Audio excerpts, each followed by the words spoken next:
Бесшумные, надежные и тактильные. Встречайте!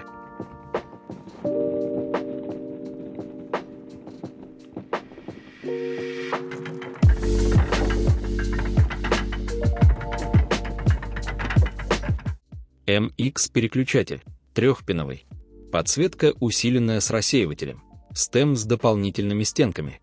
Ход нажатия тут средний, около 2 мм. Ну а если вы захотите вскрывать такой переключатель, то наберитесь максимум терпения.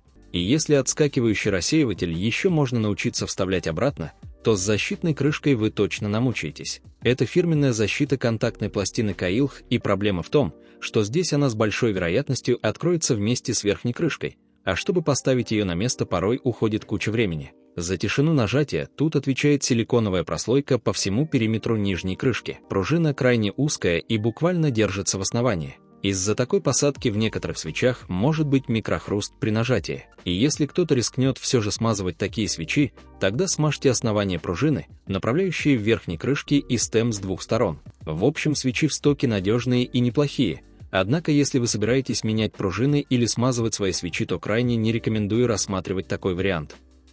Свечи на видео не смазаны. Приятного прослушивания!